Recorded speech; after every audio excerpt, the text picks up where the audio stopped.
नमस्कार. आज पवित्र एकादशीचा दिवस आहे. एकादशी हा फक्त उपवासाचा दिवस नसून मन, वाणी आणि विचार शुद्ध करण्याचा दिवस आहे. या मंगल दिवशी मी घरातील कामे आटपून भक्तिभावाने फराळाची तयारी करत आहे. त्यामध्ये सकाळी नाश्त्यामध्ये आलूचे चिप्स जे घरी केलेले आहेत ते तळून घेतले आणि घरीच बनवलेले साबुदाण्याचे पापड जे उपवासासाठी असतात ते पण सोबत तळून घेतले. आमच्या घरी एकादशी असते 3 जणांना, पण फराळाचं पाहिजे सर्वांना, म्हणून आम्हाला कोणतंही फराळाचं करायचं असलं तर ते जास्त क्वांटिटीमध्येच करावं लागते. स्वयंपाक करताना प्रत्येक पदार्थात प्रेम, श्रद्धा आणि देवावरील विश्वास मिसळलेला असतो. उपवासाच्या दिवशी बनवलेले अन्न हे केवळ पोट भरण्यासाठी नसते, तर ते भक्तीचे एक सुंदर रूप असते. मी आलू चिप्स आणि साबुदाणा पापड सर्वांना लागेल एवढे तळून घेतले आणि आम्ही नेहमीप्रमाणे शिवजीच्या दर्शनाला गेलो. महादेव हे अत्यंत भोळे आहेत. भक्तांनी खऱ्या मनाने केलेली प्रार्थना ते नक्की ऐकतात. मोठ्या विधानांची गरज नसते, तर मनातली श्रद्धा सर्वात महत्त्वाची आहे. दारीच फुलांचे आणि बेलाचे झाड आहे आणि तेच 2 जे पांढरं फूल आणि बेलाचं पान हेच शिवजीला खूप प्रिय आहे. पांढऱ्या फुलाने केलेला शिवजीचा श्रृंगार हा शिवजीला अत्यंत प्रिय आहे.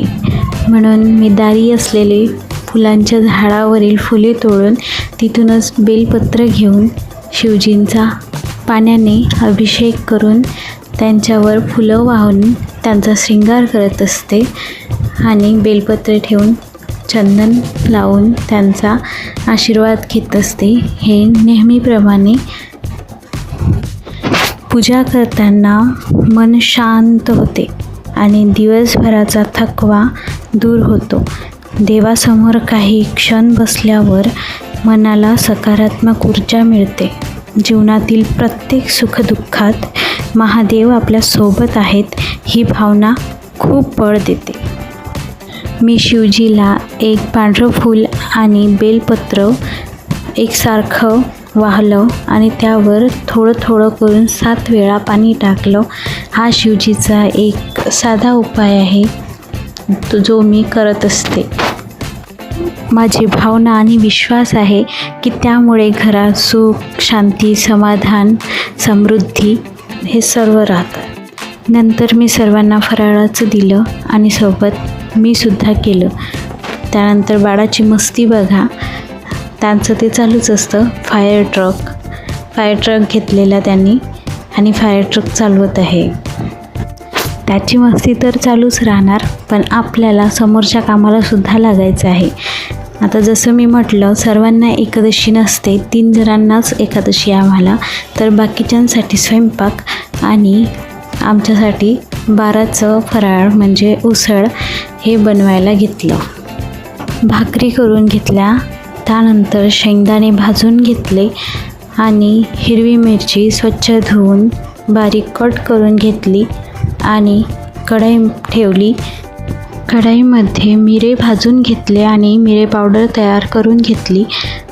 कढईमध्ये तूप टाकून मिरच्या वेगळ्या तळून घेतल्या, कारण बाळालासुद्धा उसळ खूप आवडते आणि त्याला तिखट व्हायला नको म्हणून आम्ही वेगळ्या मिरच्या तळून घेत असतो. त्या मिरच्या वेगळ्या काढून घेतल्यानंतर त्यामध्ये बारीक कट केलेली हिरव्या मिरच्या टाकल्या आणि चांगल्या होऊ दिल्या. त्यामध्येच कढीपत्ता टाकला, चांगला तळतूळ दिला आणि साबुदाणा जो भिजत घातलेला होता तो त्यामध्ये टाकून दिला. छानपैकी मिक्स करत राहिले आणि चवीनुसार मीठ घातले आणि थोडा वेळ ते साबुदाणा चांगला होईपर्यंत झाकून ठेवला.